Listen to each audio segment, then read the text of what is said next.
Éternel, Dieu des armées, créateur des cieux et de la terre, Jésus notre Sauveur et notre Dieu, tout a été créé par toi et pour toi. Voilà pourquoi nous voulons, mon Dieu, que tous ces moments te soient dédiés, que tout ce qui sera fait les soit en ton nom, c'est-à-dire selon ta volonté. Ta volonté, c'est ta parole. Dieu d'amour, Dieu de miséricorde, pardonne nos manquements, ô Dieu, nos faiblesses. Partout où nous avons cherché, Seigneur notre Dieu, à fuir d'une manière quelconque devant ta face, pardonne-nous, ramène-nous, Seigneur, afin que, ô Dieu, nous puissions réellement, au Père Tout-Puissant, nous accorder avec chaque principe de ta parole, Seigneur. Surtout pendant ce temps d'adoration, nous voulons que tout notre esprit soit axé sur toi. Bénis mon frère et ma soeur, et laisse que, Père, ta parole qui bénit, ta parole qui guérit, Seigneur notre Dieu, puisse être au Père Tout-Puissant. Bien-aimé, Seigneur notre Dieu, accordé à chacun selon son besoin, Seigneur notre Dieu, ces jours. Nous voulons nous recommander nous-mêmes à toi, afin que toi tu parles par nous. Il a été dit qu'au dernier jour, personne n'enseignera son frère, mais que tous seront enseignés par toi, ô Dieu. Et toi, tu es le Saint-Esprit, sur qui nous allons parler maintenant, Seigneur. Nul ne peut expliquer la divinité, frère Madame le dit, Seigneur Jésus. Mais il dit qu'on peut donner des détails sur la divinité sans toutefois l'expliquer. Parce que la divinité s'explique elle-même par la révélation. Voilà pourquoi, Seigneur, nous voulons que toi, tu puisses tout simplement te dévoiler, Seigneur, afin que, Père, cette réunion ait un sens. C'est là pour ta propre gloire. Nous chassons ce lieu, tout esprit qui n'est pas le tien, Seigneur. Viens être avec nous du début jusqu'à la fin. Au nom de Jésus-Christ, notre Maître, nous avons ainsi prié. Amen. Amen. Je parlais d'Éphésiens 4, 5 à 6. Et nous lisons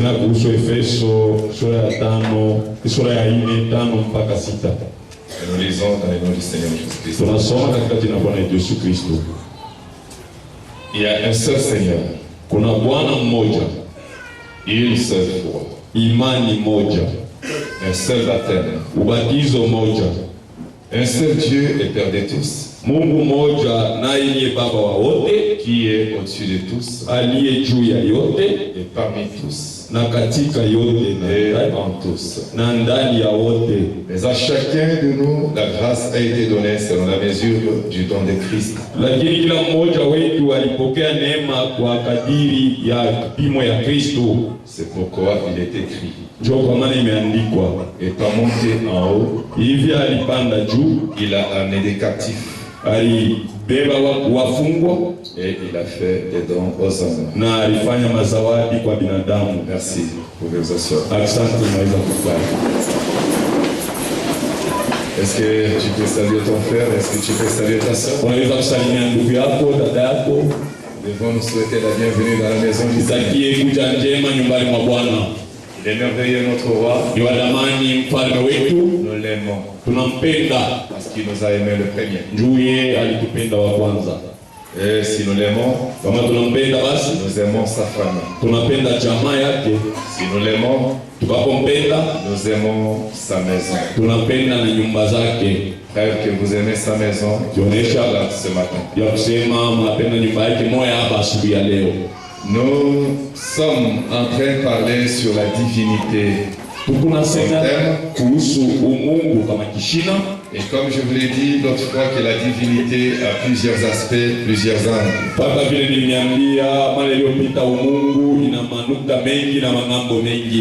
Et tout dernièrement, nous étions en train de voir l'aspect, son apparence dans l'adoration.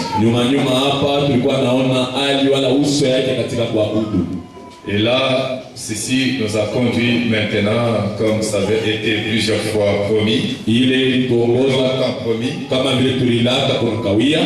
Ceci nous conduit ce matin à commencer un autre point qui est celui du Saint-Esprit et son rôle. Dans la Bible, plusieurs passages de l'Écriture parlent du Saint-Esprit. Alors, il n'y a pas deux Saint-Esprit, il y a un seul Saint-Esprit. Et nous avons pensé parler du Saint-Esprit et son rôle. C'est un peu comme qu'est-ce que le Saint-Esprit et pourquoi il a été envoyé. Mais ici, je vais beaucoup plus aborder l'aspect prophétique. Parce que l'aspect évangélique, nous l'avons plusieurs fois vu. C'est vrai que cet aspect va toujours revenir, mais nous allons beaucoup plus nous atteler sur l'axe prophétique. Pourquoi je vais parler de ça? C'est parce que la divinité, vous ne pouvez pas parler de la divinité sans parler du Saint-Esprit. Et lorsqu'on n'a pas très bien compris ce que c'est que le Saint-Esprit, on va être embrouillé dans le culte qu'on peut lui accorder. On peut penser adorer le Saint-Esprit alors que l'adoration est dirigée ailleurs. Amen. Voilà pourquoi j'ai aimé quand le révérend pasteur bienvenu a essayé de toucher à ça. Et je crois que ça nous a quand même aidé. Maintenant là, j'ai voulu y aller en profondeur. Je l'avais toujours promis. Je vous avais promis que c'est cette année que je devais aborder ça. Et je crois que le moment est venu pour que nous puissions y aller dans ce sens-là.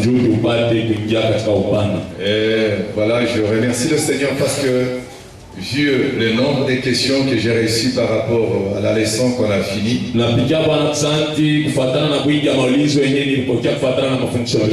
juste 3 personnes ou 2 personnes qui ont posé des questions là-dessus. Donc je comprends, donc vous avez bien compris la matière, parce qu'il n'y a pas eu de questions. Donc je les attendais toujours. Mais là, nous sommes toujours dans la divinité. Et nous parlons maintenant du Saint-Esprit. J'aimerais d'abord introduire par cette déclaration dans les instructions de Gabriel à Daniel, ici dans la version Canada, un message de 1961, dans son point 32, William Branham dit: cette semaine, j'ai énormément étudié. Hier, je ne suis presque pas sorti de mon bureau de toute la journée. Il dit, je voulais étudier. C'est quelque chose dernièrement. Ceux qui viennent ici depuis longtemps, dans mes enseignements, je me contentais de dire, là il y a les 70 semaines de Daniel. Mais je n'essayais pas de l'aborder, de l'expliquer. Mais cette fois-ci, par la grâce de Dieu, je me suis mis en devoir d'essayer de demander à Dieu de m'accorder la grâce de pouvoir l'apporter aux gens. C'est un peu ça. C'est un peu comme ça avec moi. Maintenant, j'ai compris. J'avais toujours promis. J'avais toujours fait un peu de déclaration. Voici les moments venus. Nous devons maintenant toucher à la chose. Nous devons vraiment aborder la chose. Amen. Voilà. Le Saint-Esprit. Branham dit, pour bien comprendre, vous savez, je vous avais dit une fois, Frère Branham qui disait que si on ne comprend pas très bien la vérité sur la divinité, ça veut dire qu'on ne comprendra pas la vérité sur toutes les autres choses. Si on ne comprend pas la vérité sur la divinité. Et beaucoup de choses aujourd'hui, beaucoup de doctrines qui nous ont amenés à côté. Si vous aviez suivi l'enseignement que je venais de donner, vous comprendrez que c'est parti de la mauvaise compréhension de la divinité. Si vous avez bien suivi mon enseignement tout dernièrement, je crois que vous aurez aussi saisi mon secret. Ce qui me permet de garder l'équilibre même si je monte plus haut. C'est parce que je n'ai pas déclassé le corps. Si seulement vous lâchez là-bas, vous n'aurez plus d'équilibre. Vous pouvez aller dans tous les sens sans équilibre. Vous verrez que, parce que ce corps-là n'existe plus, alors vous aurez à remplacer ce corps-là par autre chose. Jusque dans le millénium. Parce qu'il n'existe plus. Mais moi, c'est pas comme ça que je comprends les choses. Et je vous ai donné des citations. Je vais encore en donner dans cet autre point que j'aborde. Je ne sais pas combien de jours ça va nous prendre. Mais j'aime pas être pressé. Amen. Parce que j'ai longtemps promis de parler sur ça. Lorsque vous, parce que je vous avais lu, frère Branham dit que le Père et le Fils, donc le corps Jésus, tous les deux ont formé corporellement la divinité. La divinité, elle est unique. Elle est formée par le Père et le Fils Jésus. Donc si vous écartez Jésus, vous avez la divinité. Vous avez maintenant une divinité embrouillée. Une divinité biaisée. Amen. Vous avez une autre divinité. Parce que frère Branham a dit la divinité a un nom. Et la divinité porte un nom humain. Et c'est le dernier de tous les noms que la divinité a pris. Branham dit c'est la dernière fois que Dieu a pris un nom. Il était Jéhovah ceci, Jéhovah cela. Mais la dernière fois qu'il a pris un nom, c'est quand il a porté le nom de Jésus. Et la divinité a un nom. Et chaque fois que vous parlez de Jésus dans votre prière, comprenez que même si vous dites que ce corps-là n'existe pas, vous mentez. Parce que Dieu n'est parfait en trois. Père, Fils et Saint-Esprit. Le Fils là, ça fait allusion au corps. Est-ce qu'on est ensemble? Et pourquoi vous baptisez les gens regardant en direction de l'Est? Pourquoi lorsque nous construisons nos églises, nous voulons que les gens s'asseyent regardant en direction de l'Est? C'est à cause du corps. Ce n'est pas à cause du Saint-Esprit. Parce que le Saint-Esprit c'est déjà à l'ouest. Mais vous regardez à l'est. C'est pour saluer et honorer le corps. Tout en sachant qu'il reviendra même de ses côtés. Alors arrêtez de tromper les gens. Amen. Amen. Donc vous serez toujours bloqué. Dites simplement ce que Frère Branham a dit. Ça ne vous empêche pas de dire que Jésus est venu pour la seconde fois. Je l'ai dit et je le prêche. Comment? Mais je le prêche. Amen.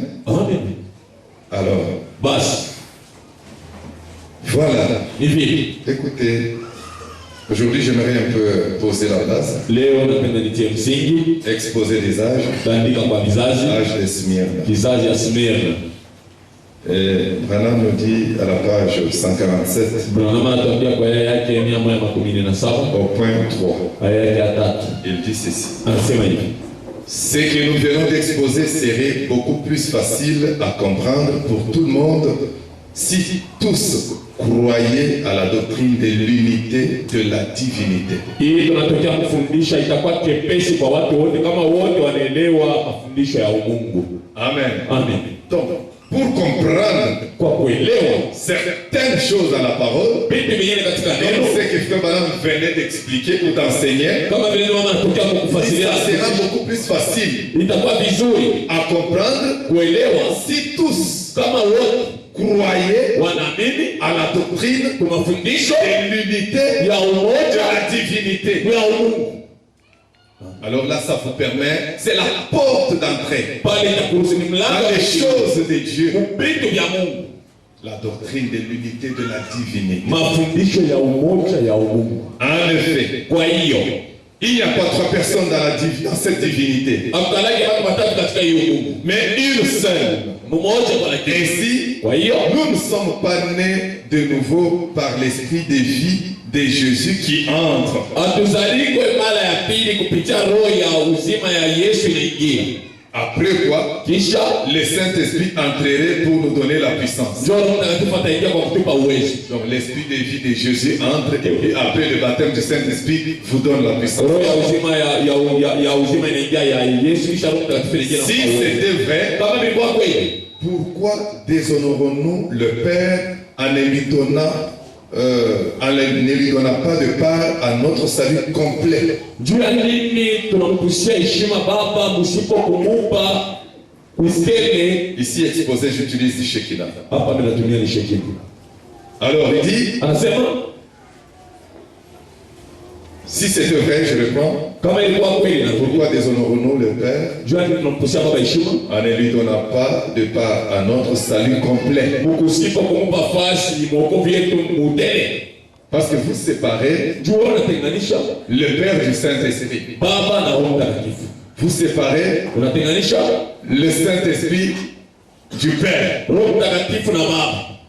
Alors, pourquoi déshonorons-nous le Père Juu ya nini tunamkushia Baba heshima en ne lui donnant pas de part à notre salut complet? mkukosa kumpatia fasi À notre salut complet. mwokovu yetu mudele? En fait, Kwa hiyo si le salut vient du Seigneur, kama wokovu inatoka ni kwa et Bwana, s'il y a trois Seigneurs, na kama kuko mabwana watatu, alors il faut que lui aussi, le Père, basi inabidi na yeye Baba ait quelque chose à faire. awe na cha kufanya na Vous yeye. les séparez. Mnapatenganisha Si tous les deux sont de Dieu, kama wote wawili wa Mungu, bon, il faudra que dans votre salut, chacun d'eux ait sa part. inabidi mwokovu yako kila mtu awe na kazi yake.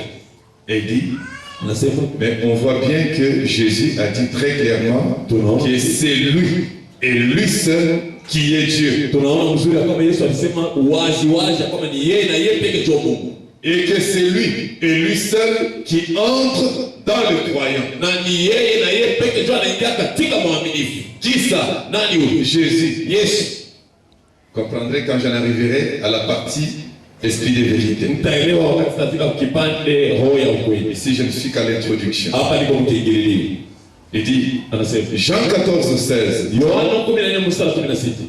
Jean 14,16 dit que le Père enverra un autre consolateur. Inasema Baba atatuma mfariji mwingine. Qui disait ça? C'était Jésus. Nani alikuwa anasema ilikuwa ni? Alors qu'il dit que c'est lui qui entre. Ni yeye tu Mais anaingia. en même temps, le Père enverra un autre Pale consolateur. pale tena Baba atatuma mfariji mwingine. Mais écoutez, Sikilizeni. mais le verset 17 Kwa lakini mstari wa 17 dit que Jésus, donc qu'il, lui-même Jésus, unasema yeye mwenyewe Yesu demeure avec eux anaikala nabo et que plus tard, na baadaye il sera en eux. atakuwa ndani yapo. Parce que souvent, ce qui dérange, c'est un autre. Kile kinavuruga ni Alors, mwingine. vous comprenez comment Branham lui comprend un autre? Unaelewa kile Bwana anaelewa mwingine? C'est comme si vous n'êtes pas avec lui. Inaonekana kama mlifuate. Suivez ça très bien parce que quelque part la matière va être un peu embrouillée. Mfuateni mzuri juu fasi fulani mambo itavurugana.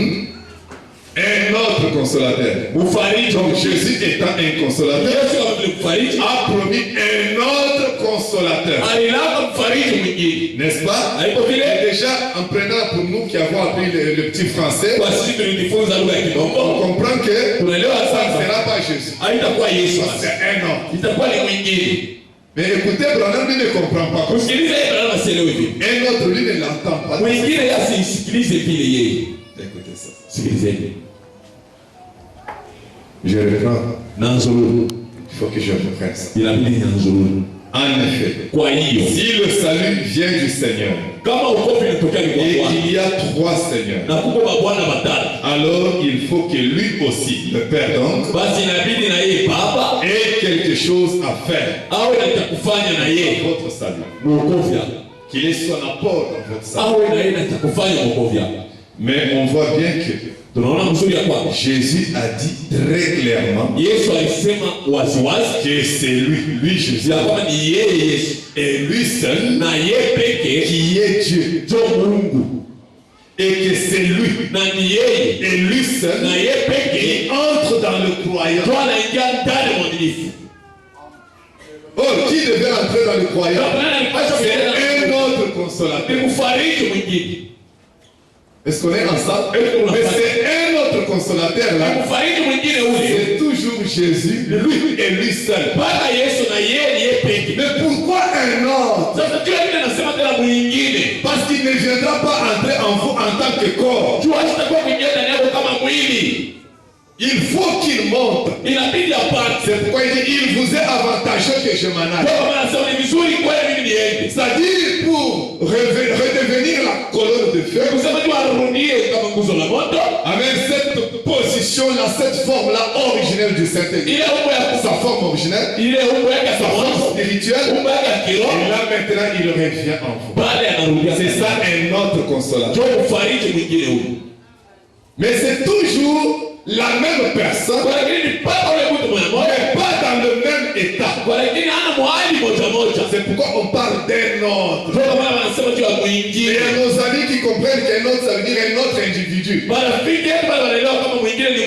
Est-ce qu'on est ensemble? Évoluons, ce n'est que le début. Il dit, mais on voit bien que Jésus a dit très clairement que c'est lui et lui seul, tout ça, et c'est lui qui entre dans le croyant. Branham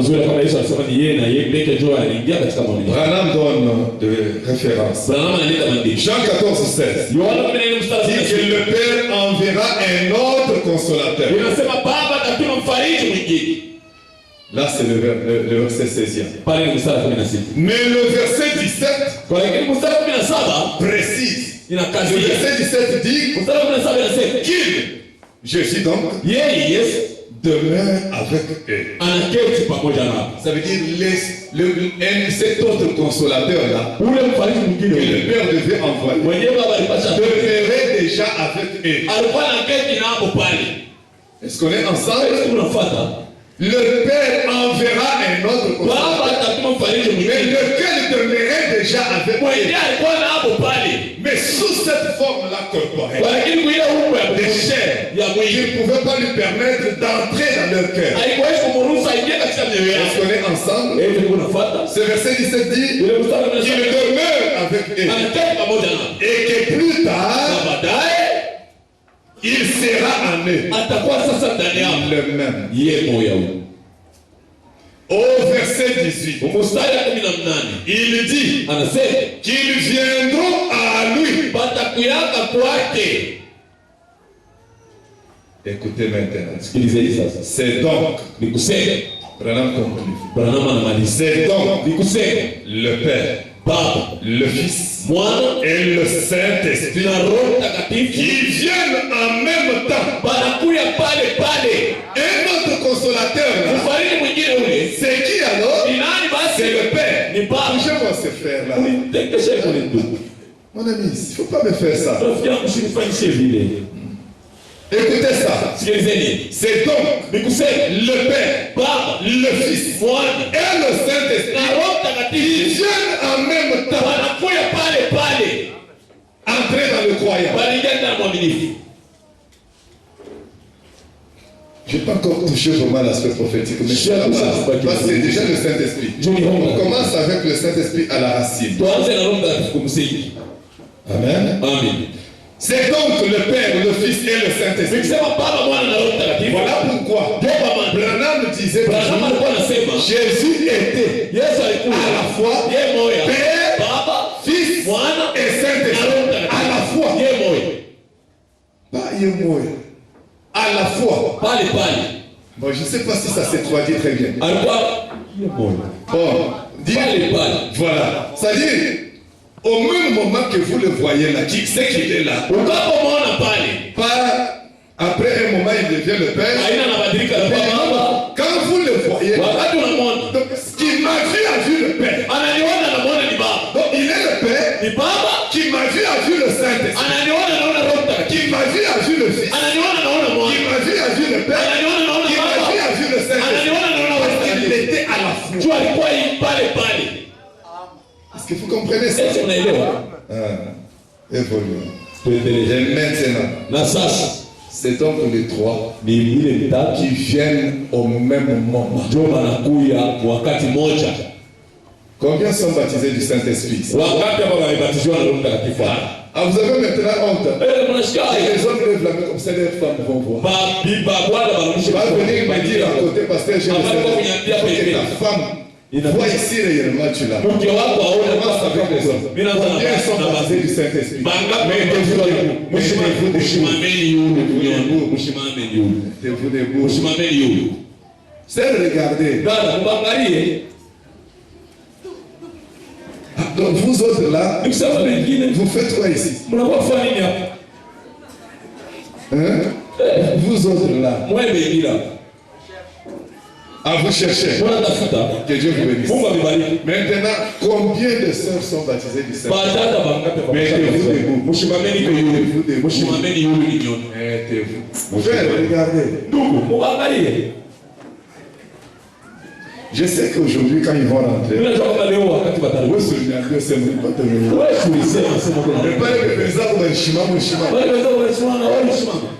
regardez. Merci. Que Dieu vous bénisse. Maintenant, vous autres, là, vous cherchez aussi. Vous cherchez. Que Dieu vous bénisse, vous allez la voir. C'est votre promesse. C'est votre promesse. Alors écoutez.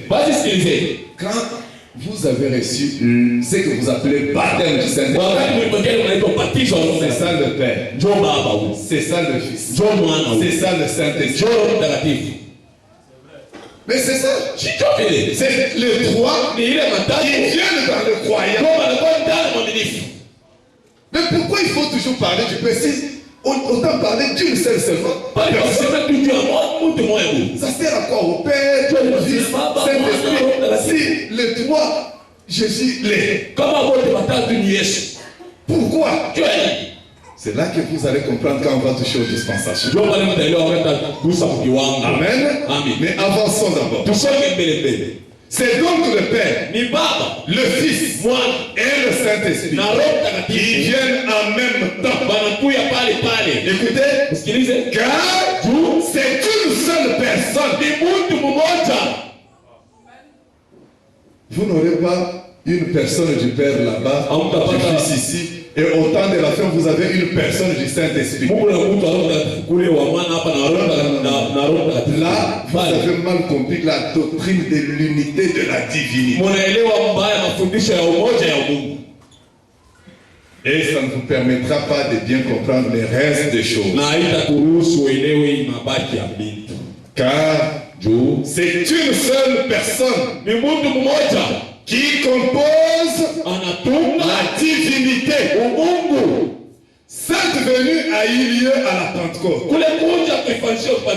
Quelle venue?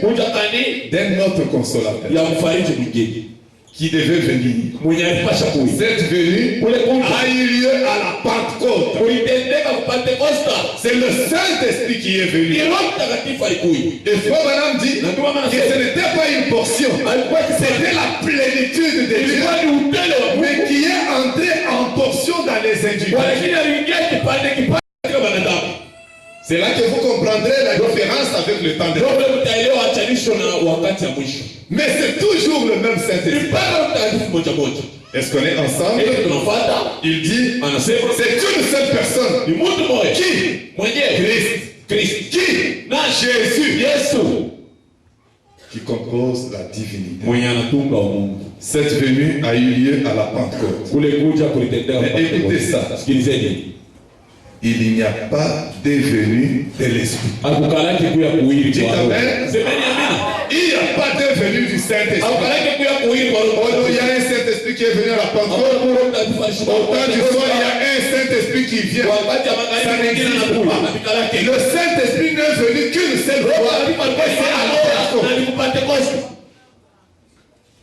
Ah oui. Ça va être chaud. Il n'y a pas de venue. Oh, l'ange puissant est descendu. Il était déjà descendu. Parce que c'est le Saint-Esprit. Il était déjà descendu. Et depuis qu'il était descendu, il n'est jamais reparti. Le bonhomme dit, si seulement il quittait la terre, ça serait un chaos. Il est toujours sur la terre, mais sous une certaine forme. C'est le Saint-Esprit. Il est venu quand? En plénitude, je souligne. À la Pentecôte. C'est qui ça? L'Esprit de vérité. Le consolateur. Le Père, le Fils, le Saint-Esprit. Saul. Pourquoi me persécutes? Mais qui es-tu toi qui me persécutes? Qui lui parlait? Le Père dans la colonne de feu. Le même Père qui avait conduit les enfants d'Israël dans la première dispensation. Mais Paul le voit, et Paul l'a reconnu comme Père. Pourquoi il a dit, qui es-tu Seigneur? Paul connaissait Seigneur. C'était les Jéhovah. Qui es-tu Seigneur? Et le Seigneur dit, je suis Jésus. Amen. Je suis Jésus que tu es. Mais je te persécute comment? Parce que toi tu es là. Moi je persécute ces gens ici qui jouent avec la loi de Moïse. Mais toi je te persécute comment? Parce qu'il était déjà en eux. Le Père, le Fils, le Saint-Esprit. Est-ce qu'on est ensemble? Écoutez, il dit, il n'y a pas de venue du Saint-Esprit. Oh, mais la nuée est descendue, la nuée est venue depuis la Pentecôte. Bon, votre nuée qui est descendue, elle vient d'où? Elle était où? Elle était remontée au trône. Il est descendu, mais il était parti où? Il était venu, vous avez un type comme ça, il vient, il part, il revient.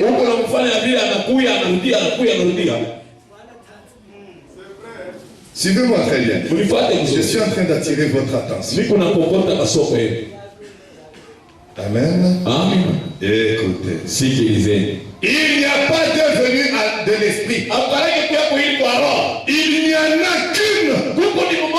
Le problème, c'est que les gens ne connaissent pas le fond de la vérité. Pourquoi ils pensent qu'il y a deux venues du Saint-Esprit?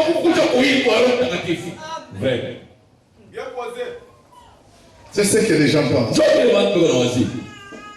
Et je vous informe maintenant que c'est pareil pour la venue du Seigneur. Il n'y en a qu'une seule. Il n'y en a pas trois. Il n'y en a pas deux. Mais ça c'est quoi? Vous pensez que c'était combien? Trois.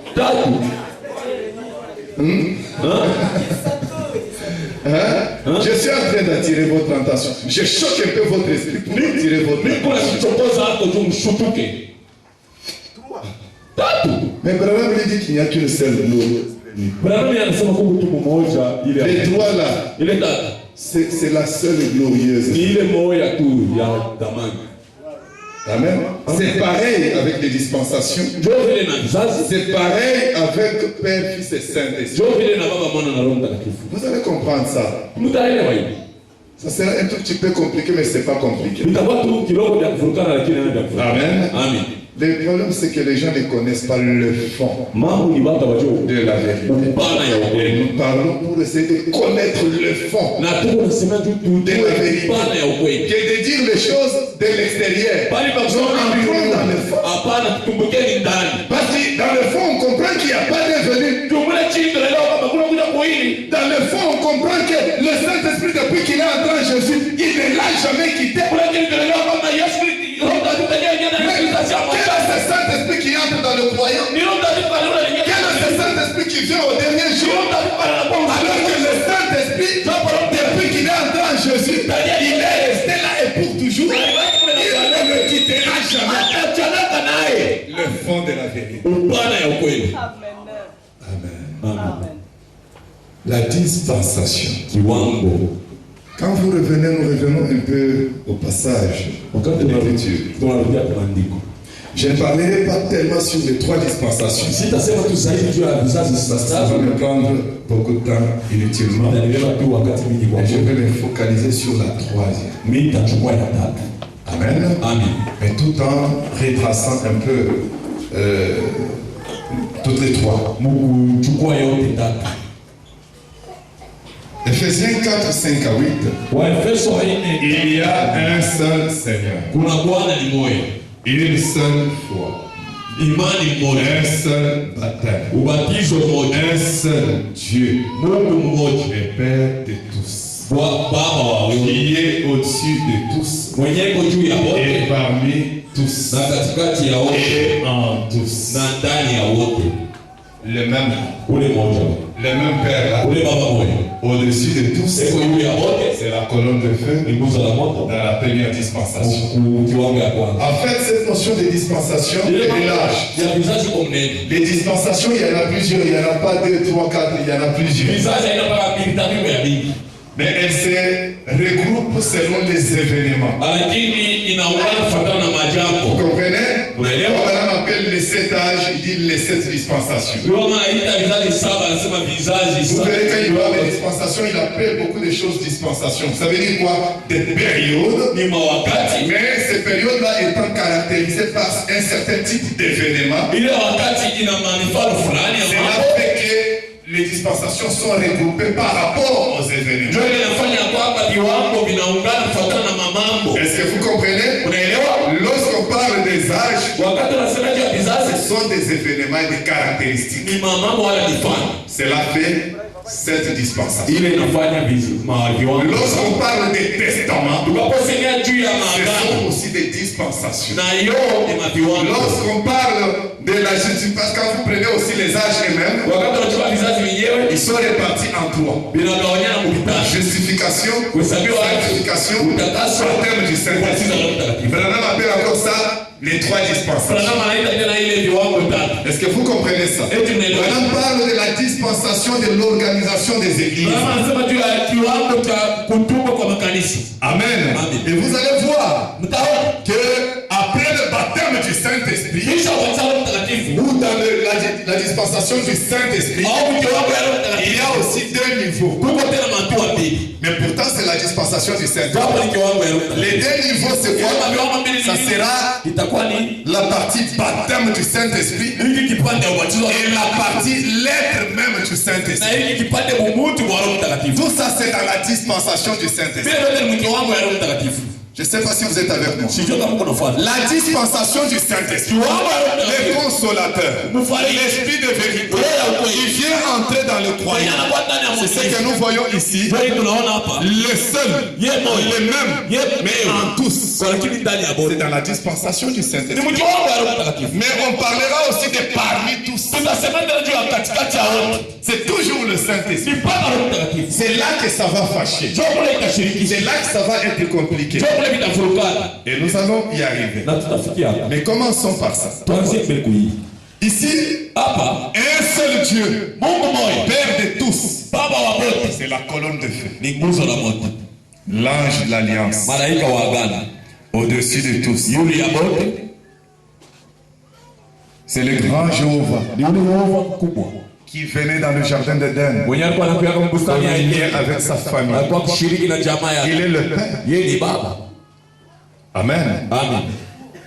Et maintenant, Sasa et parmi tous, na katikati ya wote, parmi tous, katikati ya c'est wote, la deuxième dispensation. kiwango ya pili C'est Christ Jésus, ni Kristo Yesu, l'image parfaite du Père. picha kamilifu ya baba. Personne n'a jamais vu Dieu, Hakuna mtu ashakuona Mungu si ce n'est le Fils unique qui l'a rendu révélé. kama ina mwana wa pekee mwenye anamfunua. Il est l'image de Dieu invisible. Ni picha ya Mungu asiyeonekana.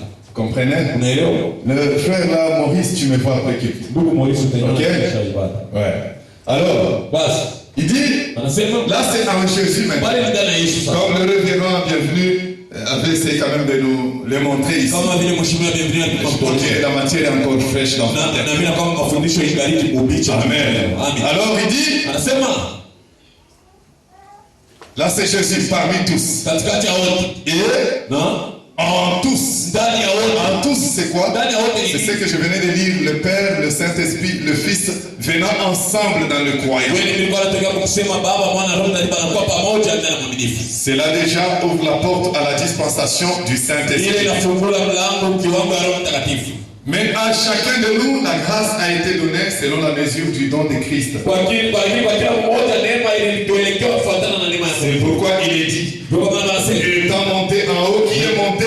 Jésus. mwenye kupanda juu nani alipanda? Yesu. Il a amené des captifs Alileta wafu et il a fait des dons aux hommes. na alifanya mazawadi kwa watu. C'est là que nous avons parlé du gros diamant qui se manifeste par ses reflets. Ndio pale tulisema juu almasi kubwa anaonekana kupitia Il a maneno yake. fait des dons aux hommes. Anafanya mazawadi kwa Il watu. renvoie ses reflets. Anatuma basi maneno yake. Les reflets de sa divinité Mvuli ya Mungu yake pour se dévoiler d'âge en kwa âge. kujifunua mkizazi Lui, mkingine. le gros diamant, Yeye almasi et il kubwa reste le gros diamant. na anabaki almasi kubwa. Amen. Amen. Maintenant, Sasa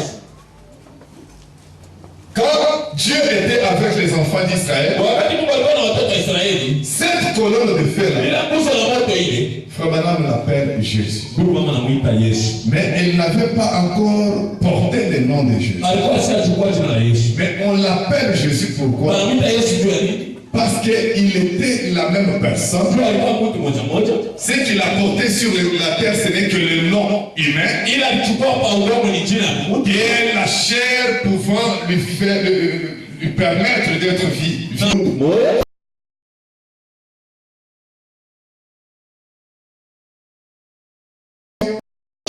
Donc, jouant trois différents comportements. Anafanya mifano tatu ya Et moi, je vais parler de ministère, de œuvres qu'il a accompli. utu wa matendo ila Mais tendo. je ne parle pas de nature parce qu'il ne change pas de nature. Ya badilikake na hadi.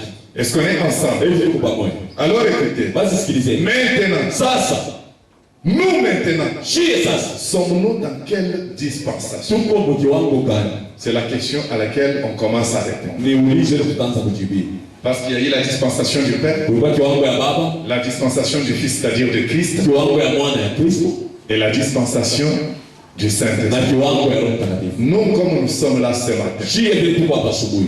nous, comme nous sommes de l'âge de William Marion Branham, Shie tuko mkivile tuko kizazi ya William Marion Branham. nous sommes dans quelle dispensation? Tuko mkiwango gani? Mon ange marchera devant toi, Malaika wangu atatembea mbele yako.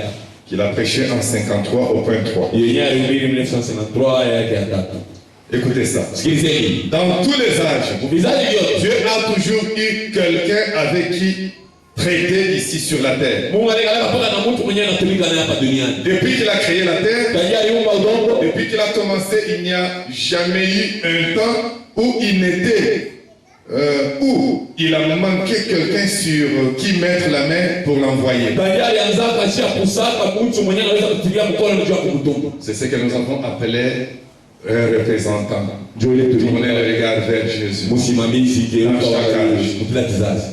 Et pendant ce temps na mwile wakati dont nous parlons ici, yenye tunasemea et dont il est question dans le passage que je viens de lire, na yenye natokea mwili andiko katika kusoma, il avait envoyé Moïse pour délivrer les enfants d'Israël. alitumaka Musa kwa kukomboa watoto wa Israeli. Nous sommes dans le premier exode. Tuko kutoka kwa kwanza. Maintenant, Sasa ce n'est pas Moïse qui avait été envoyé. aina Musa ndio alitumiwaka. Moïse n'était qu'un instrument. Musa alikuwa chombo. Vous verrez un peu plus loin, Utaona kule mbali quand on va parler wakati tutasema du kuhusu Saint-Esprit comme prophète de ces jours, juu ya Roho Mtakatifu kama nabii wa vous leo. verrez Branham dire la même chose, Utaona Branham anasema que ce n'est pas moi qui suis envoyé vers vous. aina mimi bali nituma kwenu. Et il va dire certaines choses là. Yeye atasema vitu kule juu. Là, ça va venir. Pale Mais ndio. ici, Hapa comprenez comment il parle de Moïse. tuelewe namna gani anasema juu. Moïse n'était qu'un instrument. Musa alikuwa ni chombo. Eh bien, Mzuri. dans mon cœur, Ndani ya moyo wangu. je crois que Dieu a toujours été le Na même. mimi kama Mungu anaangalia mpaka yeye ni mmoja Tout mmoja. au long des âges, Kando ya dans vizazi. chaque âge, Kila kizazi il était exactement tel qu'il avait été au commencement. alikuwa mpaka vile alikuwa kwa mwanzo. Il a été manifesté dans la paternité, Alionekana katika ubaba, il a été manifesté dans la filiation, alionekana katika il umwana. est maintenant manifesté dans la dispensation du Saint-Esprit. Hapa ameonekana sasa mtu wangu ya Maintenant. hapa sasa. Il est manifesté dans la dispensation du Saint-Esprit. Mtu wangu ya Roho Mtakatifu. Écoutez ça. Sikilizeni. Nous ne vivons pas Hatuishi dans la dispensation du Christ. mtu wangu ya Kristo. Dès que nous sommes là, Vile tu kwa. mes frères, Bandu, mes sœurs, badada, même vous qui êtes dehors, hata Mungu hii. nous ne vivons pas Hatuishi dans la dispensation mtu wangu du Christ. ya Kristo. Et je vous ai dit que lorsque la dispensation change, Nimesema wakati kiwango il y a kinabadilika. certains comportements qui changent. Kuna mifano fulani inabadilika. Certaines manières changent. Mifano fulani inabadilika. Même dans la façon d'adorer, Hata mfano ya kuabudu. il y a certaines choses qui changent. Kuna vitu vingine vinabadilika. Amen. Amen. Mais il ne faut pas marcher Hapana kutembea en regardant dans les rétroviseurs. kuangalia C'est ce qui ramène les choses du message passé dans notre message. vitarudisha vitu vya Les choses de la dispensation passée dans notre dispensation. vitu vya mke wangu iliyopita mke wangu Nous ne vivons pas dans la dispensation du Christ, hatuishi mke wangu ya Kristo, mais dans la dispensation du Saint-Esprit. lakini mke wangu ya Roho Mtakatifu. C'est quoi la différence? Nous tendons vers ça. Tunaenda huko. Amen. Amen. Il s'agit des actes du Saint-Esprit dans l'Église. Ni mambo ya matendo yote ni masikubwa. Amen. Amen. Et écoutez ça. Quand Branham dit que je ne suis pas une partie, vous aussi vous n'êtes pas une seule, ne veut pas dire que vous êtes de la même manière. Wakati wanasema mimi ni nusu na mimi ni nusu, haina pamoja, C'est pas ça. haina vile. Et avançons quand même. Tuendelee Je ne veux pas perdre beaucoup de temps. tuendelee. Des choses comme ça, on en a déjà trop parlé. Siwezi kupona muda vitu kama vitu Il shauri. dit c'est que nous sommes revêtus des attributs de Dieu. Nasema tumejazwa na kazi la Mais Mungu. un attribut de Dieu, Lakini kipande cha c'est Mungu en même temps la totalité de Dieu. tena pale pale na upendo wa Mungu. Est-ce que vous comprenez ça? Eti mnaelewa? En Dieu, il n'y a pas de partie faible et de partie forte. Ndani ya Mungu hakuna kipande kirefu na kipande cha uwezo. Yeye ana uwezo nafasi yote. C'est la divinité partout. Yeye ni Mungu Et la nafasi divinité, yote. Na qu'elle Mungu soit en portion ou en plénitude, il est adorable. yote ni mpaka ya kuabudu. C'est pourquoi Frère Branham dit nous adorons Christ qui est dans les croyants. Ndio maana nasema tunaabudu Kristo mwenye kwa ndani ya watu. Amen. Parce que c'est la divinité. Juu ni Mungu. L'adoration suit la divinité partout. Elle est. Abudu nafuata Mungu Si alors elle est en Branham, kama hivi kwa mais ndani. suivez là. Ili Il n'y muhifadhi. a pas de problème. Hakuna sababu. Il n'y a pas de problème. Hakuna jambo lolote. S'il faut vous incliner, inclinez-vous. Kama naomba uinamishe C'est kichwa devant na kuinama. les vertus vivantes, il n'y a pas de Ile problème. ni mbele ya uwezo ule Mais hai. si tu t'inclines devant la forme, devant l'homme, Lakini wewe kama unaona wewe unaabudu je sanamu. l'ai dit, je le redirai toujours. Nasema na narudilia tena. Amen. Je le dis, je le redirai toujours. Nayasema na nitasema C'est que tena. nous sommes revêtus des attributs de Dieu. Sisi tumevaa tu makazi la Mungu. En tant que fils adopté par Jésus-Christ. Kama wana wenye kutiliwa kwa nafasi kwa Yesu Et Kristo. Dieu lui-même Mungu yeye pekee est devenu chair anakuwa mwili afin de mourir pour nous. juu ya kufa juu yetu. Amen.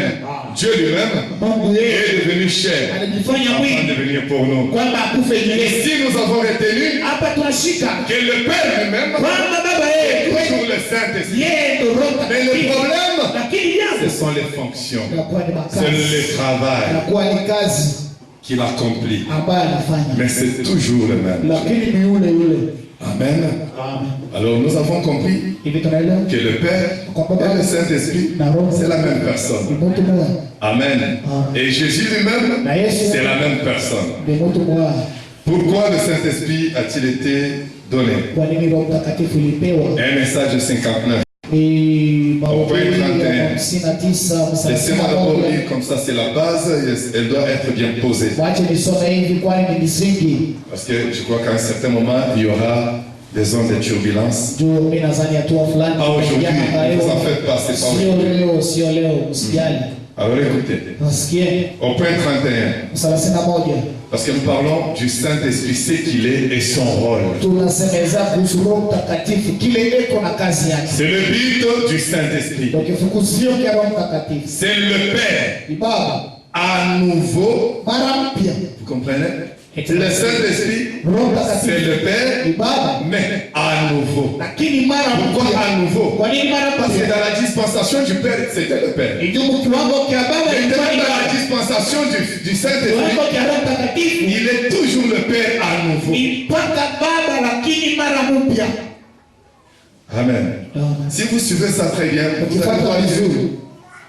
Quand on doit déclarer, Wakati unapaswa ça kusema fait mal de le dire, inaumiza moyo que kusema William Branham est le Père de Jésus. ya kwamba William Branham ni Mais Baba. écoutez, Msikie. c'est parce qu'on n'a pas très bien compris les choses. Nijua mwelewi mzuri ni Et nous y allons hatuko lentement et naenda doucement. taratibu. Amen. Amen. Il dit, le Saint-Esprit, c'est le Père de nouveau. Ni Baba mara mpya. Dieu le Père Mungu Baba qui habite en vous, mwenyewe anakaa ndani yenu, qui accomplit ses plans. mwenyewe anatimiza mambo Le yake. même Père là qui était au-dessus de Yule tous, Baba ambaye alikuwa juu ya Kristo le même Père qui est venu parmi nous, aliyekuja kati ya wote, il vient maintenant en tous. anakuja sasa ndani ya Pour wote faire quoi? juu ya kufanya Pour nini? accomplir ses plans. Juu ya kutimiza Si mambo vous yake. êtes baptisé du Ili Saint-Esprit, kama unabatizwa na Roho Mtakatifu il doit agir. anapaswa Il kutenda. a des plans à accomplir. Yeye kuna mambo Il ne vient pas dormir. asije Il kulala, vient travailler. anakuja kufanya kazi. Branham dit, Kwa maana sasa pour accomplir ses plans, juu ya kutimiza mambo yake, pour terminer son plan de rédemption juu ya kumaliza mambo yake ya ukombozi, qui œuvre à travers vous. yeye anafanya kazi kupitia Il nyinyi, fait de vous un co-ouvrier ambaye anifanya yeye kijakazi avec lui, pamoja na yeye, qui vous donne une place, yeye inakupa fazi, qui vous donne une part pour votre frère inakupa sehemu ya et kazi kwa votre ndugu sœur yako déchue. na dada yako mwenyewe Vous anakupa. comprenez ce que le Saint-Esprit vient faire? Eti unaelewa Roho Mtakatifu Il anakufanya, vient en vous, anakuja ndani yako, il vous donne une place anakupa pour son fazi frère déchu. juu ya ndugu yako mwenye Tu ne kuanguka, connais pas Christ. mwenye asikie Pour Kristo, que tu fasses tout ton possible tu ufanye yawezekanayo par la prière, kupitia maombi, par l'exhortation, kupitia kwa par uchaguzi, les invitations kupitia pour kualika, l'amener à Christ. juu ya kumfikisha Le kwa Kristo. Saint-Esprit vous fait faire ça. Roho Mtakatifu atakusukuma kufanya vile. Le Saint-Esprit Roho fait Mtakatifu que tu compatisses ni ya kwamba wewe uje mmoja wa uzito avec wako ton frère, avec ta soeur. na ndugu yako na dada, Quand il souffre, tu souffres. wakati anaugulia na Toi, wewe lui pamoja. souffre, mais toi, tu dors bonnement chez Sio toi. yeye anaugulia, wewe unalala Tu te nyumbani dis kwako. seulement, bon, Dieu l'aidera. Wanasema Mungu Le atamsaidia. ciel l'aidera. Mbingu Le itamsaidia. ciel est dans les hommes. Mbingu iko Le ndani ciel ya aide par les hommes. Mbingu inasaidia kupitia C'est le binadamu. Père, c'est le Fils, Ni Baba, c'est le ni Saint-Esprit. Mwana, ni Roho Mtakatifu. Et quand il est là, Na wakati yupo j'essaie un peu de voir, mais mon frère, ça fait un temps que je ne te vois pas à l'église. unasema ndugu, siku na kwa siku nyingi Tu sikuona es trop kanisani. faible, qu'est-ce qui se passe? Wewe unaregea sana Tu nini? vois à quel degré tu peux l'aider. Unaona kwa hatua gani unaweza kumsaidia? Même s'il faut l'aider avec un peu de moyens, Hata kama inasaidia mais le kipesa, Saint-Esprit vient pour ça. lakini Roho Mtakatifu unakuja kwa sababu ile.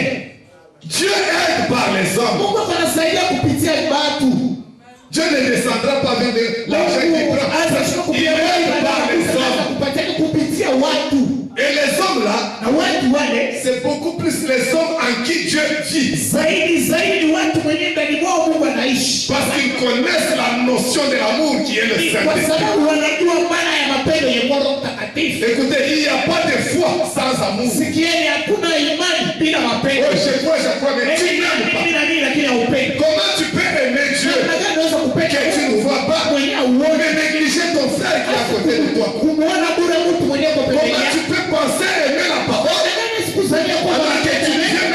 écouter à l'église. Nous sommes là, non? Mais voyez le mercredi, vous verrez le vendredi, ce sont des gens qui ont beaucoup à faire. Bon, ce sont des hommes d'affaires. Vous avez l'argent. Vous avez l'argent. Mais écoutez, John Charit, qui était millionnaire, non seulement il allait à l'église tous les jours, mais il accompagnait même frère Branham partout où il allait prêcher. Il voulait toujours écouter. Mais millionnaire,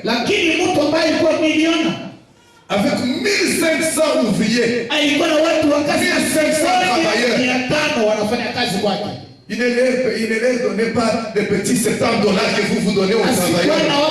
Il y a des $70. Et quand tu viens voir le pasteur, je ne peux pas trouver un frère qui est transformé. Régénéré. Baptisé au-dedans et au-dehors.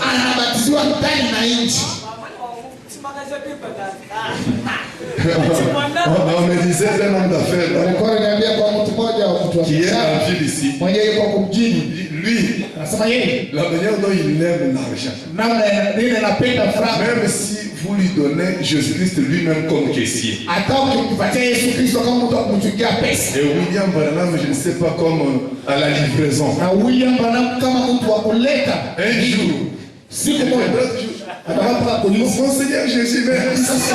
Les calculs ici, il soupçonne tout le monde. Tout le monde est voleur. Tout le monde.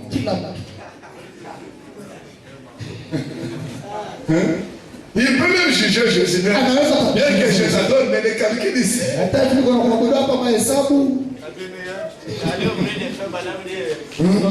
Il cherche quelqu'un qui est baptisé du Saint-Esprit pour lui donner $70. Écoutez, au travail, il y a même des histoires qu'on appelle les nivets. Mais vous trouvez un boss qui défend même à ce... Non, pas ça. Tous les nivets, c'est pour moi. Vous savez ce qu'on appelle les nivets? C'est-à-dire la marchandise est à un certain prix. Le vendeur là négocie quelque chose pour avoir un petit savon. Et maintenant quand on donne, le boss qui a fixé son prix, il fait là ici. Mettez dans la caisse. Non, écoutez. Boaz avait dit, quand vous glanez, laissez un peu de... Laissez un peu volontairement. Laissez un peu.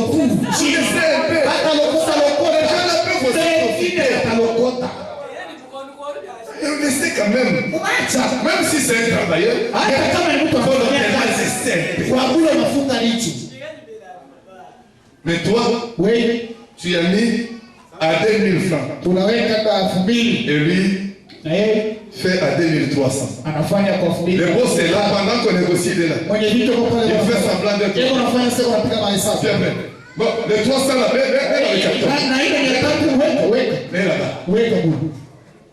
Et toi aussi qui fais les nouvelles, tu peux aussi être un voleur.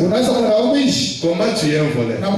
C'est-à-dire quelqu'un, tu exagères le prix. Et même si l'homme réclame au prix du boss, tu dis non, le boss ne va pas aimer, il va se fâcher.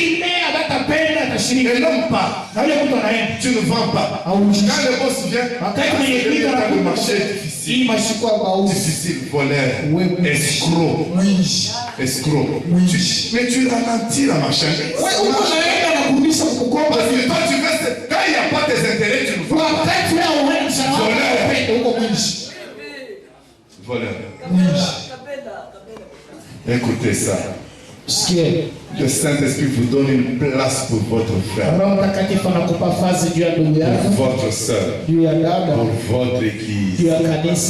Amen. Écoutez, pour votre soeur déchue, perdue, qui et dit qu'il vous donne son esprit et son amour. pour aller à la recherche des perdus. Le Saint-Esprit vous donne ça. Pendo yake ndio kwenda kutafuta waliopotea. Comme il a fait dans le jardin d'Éden. Alivyofanya kubusana Edeni, Adam. Où es-tu? Yuko wapi? Ça fait un temps, Adam. Ça fait une semaine que je ne t'ai pas vu. Kuna kwa nyuma mzima sikuoni. Moi, il y a parfois des gens qui me disent, mais je ne vois pas tel fait, pasteur. Kwa masaa kuna watu wanakuja Je ne vois pas tel fait, ça fait un temps. Toi, tu as fait quoi? Wewe ulifanya nini? Quand tu ne l'as pas vu. Wakati wa kumuona. Faut venir me demander moi. Kinatakiwa kwa kuni. Tu as fait quoi? Ulifanya nini? Cherche son adresse, cherche son numéro. Futa namba yake ya simu. Va voir ton frère. Nenda kuone ndugu yako. Si au moins tu trouves qu'il y a quelque chose Lakini ukiona kwamba kuna qu'il a découragé ou tu n'as pas su les ramener, kuregeza na ufike viens voir le pasteur. Pasteur, viens te voir le frère. Wala mchungaji nienda kwa Mais sa faiblesse se situe à tel niveau. lakini uregevu wake ni Et à mon niveau, je sens que je ne peux pas l'aider. kwa mimi niliona kwamba Si tu peux envoyer le huissier ou bien toi-même, tu peux aller. shemasi hata wewe mwenyewe Voilà quelqu'un qui souffre pour son uone mtu anaungulia juu ya Moi, dunia. ce que je vous dis ici, je vous prêche ici, je l'ai fait. Hili naliambia mimi nishaifanya kwa kanisa Je l'ai yangu. fait. Nilifanya. Pas avec une seule personne. Quelqu'un quitte l'église, je parle le voir. Hapana na mtu mmoja. Mtu anatoka Si c'était au niveau de la doctrine, je commence à chercher à le ramener avec les Écritures. kama inakuwa ni mambo ya mafundisho naanza kumpa maandiko ya Je kumrudisha. pars informer au pasteur. Kisha naenda kuambia mchungaji. Alors écoutez, Sikia il dit, anasema Adam, où es-tu? Adamu kwa Voilà ce que le Saint-Esprit fait à un homme ou à une femme. muone kijero mtakatifu anafanya Quand il pénètre leur cœur wakati anaingia mioyo zao et qu'il établit sa demeure, na anaweka pale nafasi yake il y kukaa, a une soif kunakuwa et kiu, une faim kunakuwa njaa pour les âmes perdues. juu ya manafsi yenye kupotea. Sasa Mes mwezi chers amis, bandugu qui yangu étaient debout au début du culte, mwe pale mlisimama, asema Mungu na Roho Mtakatifu. je crois que prochainement, je vais vous demander encore de vous tenir debout Nadhani siku mbele tena et de nous tutadilisi montrer combien vous avez amené à Christ. na kutuoneshe bangapi mshaleta kwa Aujourd'hui, parce Kristo. qu'il n'y a plus de temps. Leo ndio kuna tena sana. On va commencer à observer votre Saint-Esprit là à la loupe. Tutaanza kuchunguza Roho Mtakatifu yako taratibu taratibu, À la loupe. pole pole, Parce que c'est une responsabilité. juu ile ni uzito Et le sacrifice doit être gardé pur. na kujitoa la sadaka Vous inapaswa chassez kuwa les safi. oiseaux impirs. Unafukuza mandege Pour que mbaya la réputation du sacrifice soit conservée. juu ya kwamba kavumbu ya ile sadaka hiyo itoka C'est une nzuri, responsabilité. ni uzito. Donc Le fait de dire que je suis chrétien, kusema tu niko Mkristo c'est pas un prestige. sio kwamba C'est pas ni une gloire. wala C'est kutukufu, une responsabilité. ni uzito, C'est un engagement. inakuwa ni kujiingiza kwenye Un kazi, engagement. ni mipango. Et on vous observe. Hatuko na On vous miangalia, observe. tuko na miangalia. Voilà ce qui ne va pas avec les réunions aujourd'hui. Muone basi kila kiendeke na mikosanyiko Elles leo. n'ont pas assez de touches de l'esprit Hakuna tena kugusiwa na roho. pour aller chercher les âmes Sio kwenda perdues. kutafuta manafsi Et de ceux qui sont mourants, na wenyewe wanakufa. il s'agit plutôt de se donner une renommée Inakuwa sasa ni kujipatia tu kafumu ou une église wala kanisa ou un édifice ou wala tufani une dénomination wala tena sehemu au lieu d'un programme destiné à gagner des âmes. pali ya kuwa na mambo ya kutafuta Quelle nafsi. pitié! Roho gani? Branham dit, on pourrait s'attarder longtemps là-dessus. Kukawa sana juu ya ile. Mon frère, j'aimerais que ceci vous amène dans une profonde Napenda hii méditation. kufikishe kwa kufikiri. Toi qui n'as pas encore reçu le Saint-Esprit, Wewe mwenyewe hujapokea Roho tu dois Mtakatifu. l'avoir. Unapaswa Parce kuwa que le salut est dans le Saint-Esprit. kwani wokovu uko ndani ya Roho Mtakatifu. Amen. La preuve que tu as le Père, Na hakika ya la kwamba preuve que tu as una le Fils, hakika kwamba una c'est Bwana quand le Saint-Esprit est en toi. ni wakati Roho C'est Mtakatifu ndani lorsque yako. ton âme a été Ni scellée. wakati nafsi yako inachapiwa. C'est lorsque ta vie a été Wakati régénérée. maisha yako yanarudi upya. Est-ce qu'on est ensemble? Ili tuko pamoja. Le Saint-Esprit, Roho Mtakatifu c'est Jésus-Christ lui-même. ni Yesu Kristo yeye pekee Vraiment en action kati ya kazi en vous. ndani yako. C'est quoi son rôle? Ni nini kazi yake? Il vient mener ce rôle-là en toi. Anakuja kufanya ile Parce kazi qu'en dehors de toi, yake. il est impuissant. Kuzania kwamba hana Nous uwezo. sommes dans la dispensation du Saint-Esprit Tuko mkiwango cha Roho Mtakatifu pour le voir agir. juu ya kumwona anafanya kazi. Amen. Amen. Je puis peut-être prendre un peu autre chose. Naweza kubeba vitu vingine, Prendre autre chose. kubeba vitu vingine. Donc le Saint-Esprit, c'est Christ lui-même. Ni Kristo Le yeye, Saint-Esprit, c'est le Père. ni mwana, ni Baba. Le Saint-Esprit, Roho Mtakatifu c'est lui-même. ni yeye pekee. Jésus-Christ, Yesu qui Kristo vient en vous, anayekuja ndani mais yetu, pas dans son état du corps physique. lakini sio hali ya mwili wake binafsi, asiwezi. Il nous est avantageux que ce corps-là ne soit pas là, Vema kwetu sisi ile pour mwili que le usiwepo, Saint-Esprit soit kwani là. Roho Mtakatifu iwe ndani Mais ce yetu. Saint-Esprit-là Lakini yule Roho a Mtakatifu toujours sa forme. eko mpaka na ile umbo wake. Amen. Il a toujours sa forme. Yuko mpaka na ile Il umbo, baptise l'Église. anawatiza Il kanisa, conduit l'Église. anaongoza Et kanisa. frère Branham dit, Na ndugu wangu je crois que anasema, je vous avais dit cette citation nadhani nilisomea andiko quand j'avais parlé sur la nouvelle naissance. wakati nilisema ndio Dieu kuzaliwa. veut que son Église soit dirigée par le baptême du Saint-Esprit. Mungu anapenda kanisa yake aongozwe na watu. Dieu n'a jamais établi un homme pour conduire, pour Mungu diriger son Église. hajawahi mtu ndio kuongoza kanisa yake. Moi là, je ne vous dirige pas. Mimi siniongozi. Je ne vous conduis pas. Mimi Je ne siniongozi. vous domine pas sur. Mimi sitawale juu yenu. Je dois le faire par la parole. Napaswa kuyafanya Et kupitia. la parole, c'est le Père. Na neno ni Et Baba. le Père, c'est le Na Saint-Esprit. Baba ni Roho Mtakatifu. Si je n'ai pas la parole, Kama mimi sina na neno, vous avez le droit de me poser des mimi questions. nina madaraka ya Mais kuniswali. pasteur, ce que tu as fait là, Inabidi tu unifanye. as quelle écriture Kuna andiko qui te gani permet de faire ça? inakuruhusu kufanya vile? Sinon, alors, je serai là en train de vous diriger. Kama sivyo nitakuwa hapa na Et miongozo. si c'est l'homme qui vous dirige, Kama ni mtu vous ananiongoza, êtes un peuple malheureux, nyinyi ni watu waone, un peuple misérable, watu wakosefu, un peuple aveugle. watu wenye ni vipofu. Parce que je dois vous conduire, vous diriger par la parole. Kwani inapaswa kuniongoza C'est kupitia pourquoi je neno. dois être sincère et honnête Ndio maana inapaswa kuwa mnyofu pour ne vous dire que ce que dit la parole. juu ya kuniambia kitu kenyewe na nasema. Même si cela vous choque, Hata kama je dois kinakuumiza, vous le dire. napaswa Tout en étant sûr que je peux bien le défendre, mwenyewe kuwa na hakika kwamba naweza kuisimamia. pas prêcher pour vous faire plaisir. Hapana kuhubiri tu On kunifurahisha. sait ce que le peuple aujourd'hui aime. Tunajua kile watu leo wanapenda Et je peux bien aller dans ce sens. na naweza kwenda kile ngambo Et je sais mieux le faire. na najua vizuri kuyafanya, Mais c'est pas ça mon appel. lakini ile sio ndo wito wangu. Mon appel, Wito wangu c'est de vous amener, ni ya kunipeleka, vous mettre en contact kuniweka avec le mpakani Saint-Esprit. na Roho Mtakatifu. Parce que c'est la dispensation du Ni Saint-Esprit. kiwango cha Roho Et il est le seul enseignant Mtakatifu. Ndio mwalimu qui doit vous enseigner. mwenye anapaswa Je kunifundisha. puis terminer pour aujourd'hui. Naweza kumaliza juu ya leo, Je laisse passer beaucoup de citations. hata kupitisha maandiko mengi. Je prends un drôle de personnage pendant que je vous prie de vous tenir debout. Nabeba mtu wa kusakaisha wakati naniomba msimamo. Il a prêché le 14 juin 64. Alihubiri tarehe ya 14 mwezi wa 7